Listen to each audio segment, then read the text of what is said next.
હું Sheetal Mehta news of કચ્છમાં આપનું સ્વાગત છે। આજે તારીખ 4 એપ્રિલ 2024 જોઈએ આજના સમાચાર।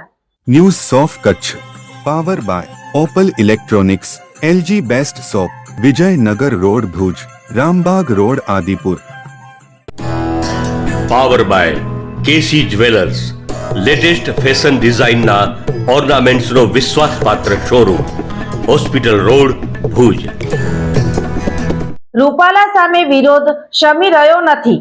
રૂપાલા દિલ્હીથી આજે પરત આવ્યા બાદ કહ્યું કે તમામ સમાજનો ટેકો છે અને વિવાદનો હલ લાવવા આગેવાનો ચર્ચા કરી રહ્યા છે। ગુજરાતમાં કેન્દ્રીય મંત્રી અને રાજકોટના પાર્ટીના ઉમેદવાર પુરુષોત્તમ રૂપાલાના નિવેદનથી ભાજપ ખરાબ રીતે ઘેરાઈ ગયું છે। વિવાદના 10મા દિવસ દરમિયાન ક્ષત્રિય સમાજની 90થી વધુ સંસ્થાઓના પ્રતિનિધિઓની ભાજપના આગેવાનો સાથે બેઠક યોજાઈ હતી, જેમાં ક્ષત્રિય સમાજે રાજકોટમાંથી કેન્દ્રીય મંત્રી પુરુષોત્તમ રૂપાલાની ઉમેદવારી પાછી ખેંચવાની માંગ યથાવત રાખી હતી। ભાજપના આગેવાનો અને ક્ષત્રિય સમાજ વચ્ચેની મંત્રણામાં મડાગાંઠ ન તૂટતા હવે ભાજપ સામે મોટી મૂંઝવણ છે કે આ વિવાદનો ઉકેલ કેવી રીતે કાઢવો। રાજકીય શેરીઓમાં અટકળો અને ચર્ચાઓએ જોર પકડ્યું છે। પુરુષોત્તમ રૂપાલા પોતે ઉમેદવારી પાછી ખેંચવાની જાહેરાત કરી શકે છે। પુરુષોત્તમ રૂપાલાના નિવેદન સામે સમગ્ર ગુજરાતમાં વિરોધ પ્રદર્શન થઈ રહ્યા છે। આ બધા વચ્ચે કોંગ્રેસ નેતા પરેશ ધાનાણીએ શક્તિના વિજયની વાત કહેતા ભાજપ પર નિશાન સાધ્યું છે। બીજી તરફ પુરુષોત્તમ રૂપાલા કેબિનેટ બેઠક માટે દિલ્હી ગયા હતા, આજે ત્યાંથી પરત ફર્યા છે। પરત ફરતા જ તેમણે નિવેદન આપ્યું કે મને ક્ષત્રિય સમાજના અનેક નેતાનું સમર્થન છે, પરંતુ હું તેમના નામ આપીને આગમાં ઘી હોમવાનું કામ નથી કરવા માંગતો। રૂપાલાએ વધુમાં જણાવ્યું છે કે કેબિનેટની બેઠક માટે દિલ્હી ગયો હતો। કેબિનેટ અંગેની વિગતો કેબિનેટમાં અમારા નિયમો મુજબ બ્રીફિંગ કરવાની થતી હોય છે। આગેવાનો અત્યારે બેઠક કરી રહ્યા છે, આગેવાનો પાસે માહિતી છે, આગેવાનો સંવાદ કરી રહ્યા છે, એમાં હું ટિપ્પણી કરું એ યોગ્ય ન કહેવાય। પાટીદાર વર્સિસ ક્ષત્રિય સમાજ જેવું કશું નથી। અમારા સમર્થનમાં માત્ર પાટીદાર નહીં પરંતુ તમામ સમાજ છે।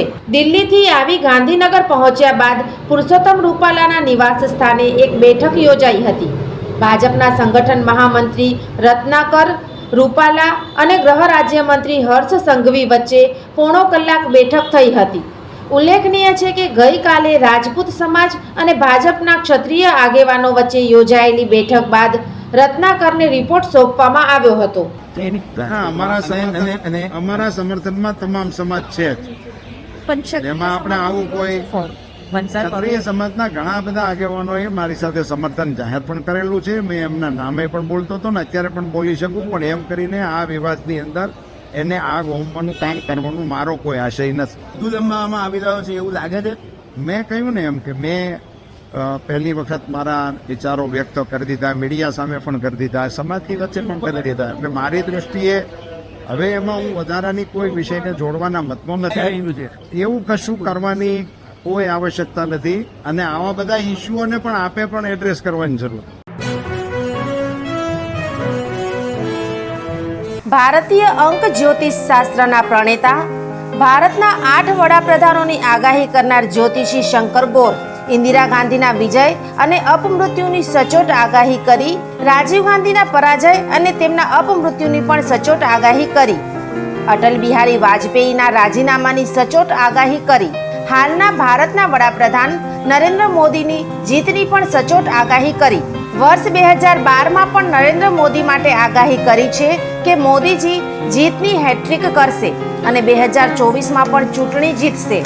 જ્યોતિષી શંકર ગોરની મંત્રજાપ, ગુરુના નંગ વગર સાચી સલાહ અને સચોટ ઉપાયથી 20,000થી વધુ લોકોને ફાયદો થયો। ઘર બેઠા સલાહ મેળવો।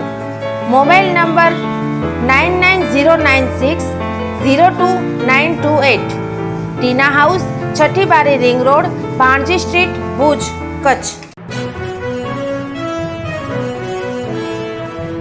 દર્શક મિત્રો, આ હતા આજના સમાચાર। આવતીકાલે ફરી મળીશું, ત્યાં સુધી મને રજા આપશો। નમસ્કાર।